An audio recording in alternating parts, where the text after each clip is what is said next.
Hey, Dr. McNamara here, and today I wanted to go over a nice hip opening routine to get you warmed up for your exercise, especially lower body. I'm going to give you a beginner routine as well as a more advanced type of routine that I personally do, but let's start with the beginner. So first thing first, we want to work all the different ranges of motion of the hip, so that's flexion, extension, abduction, adduction, as well as internal and external rotation. So we're working all three planes of motion, the sagittal, the frontal, as well as the transverse plane. So first thing we're gonna do is we're gonna work that internal, external rotation. For beginners, I suggest you just kind of sit on the ground just like this and just work the knees into an internal and external rotation. This feels really, really good, really opens up the hips. It's really nice beginning warm up. Let's get some blood flowing, okay? I generally do about 10 to 20 reps of this. And then the level 2 version of this, to start working your way up to eventually get to that advanced level, is you can just kind of sit so you're a little bit more upright, so kind of mimicking a standing position, and then the same kind of thing. So you see I get a little bit more range with my hips elevated.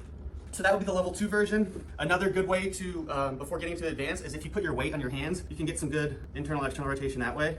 But eventually, the advanced version is gonna look more like this, and I'll show you that again towards the end. So after you get those hips opened, we've done a few of these guys. We're gonna want to work the frontal plane and adduction and abduction. So for this one, get into kind of a kneeling type of squat, and you're just gonna kind of put a little weight, get a little stretch in there, and then just switch. And you want to keep this moving so it's dynamic. We don't want to hold the stretch for 30 seconds or anything like that. We're trying to warm everything up, okay? Okay, so there is that exercise. And the final one I want you guys to do is to work that hip flexion and extension, so that sagittal plane type of hip movement. And for this one, we'll start like this, lunge to get that stretch in the front of the leg.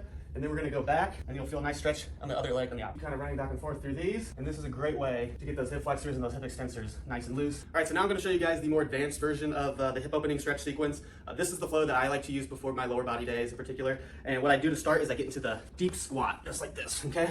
Try to get as low as you can, and try to make sure you have a nice kind of erect low back as possible. And the first thing, we're gonna work internal, external rotation, just like those beginner exercises. We're gonna work them just like this. I like this because it's weight bearing, so it's mimicking more of a real life functional type of movement. So it's building strength as well as building that rate. So this is more difficult, so be careful when trying this. So I do about 10 of these, then I like to get into that little side squat, and then we just switch back and forth. Feel a nice stretch, kind of in those adductors as well as the hamstring. And again, I'll rep this out about 10 times or so, about 5 times each side. And then last, so the more advanced version of the flexion extension, we're gonna go into that squat, that split squat. Really try to squeeze through the glute. You get as low as you can. It's the same kind of thing. We'll stay there, from here, back up to the front. This one's pretty difficult. So there's some dynamic hip warm up that you can do. Try adding that to your workout beforehand, and you'll notice a lot of benefits in terms of mobility and strength.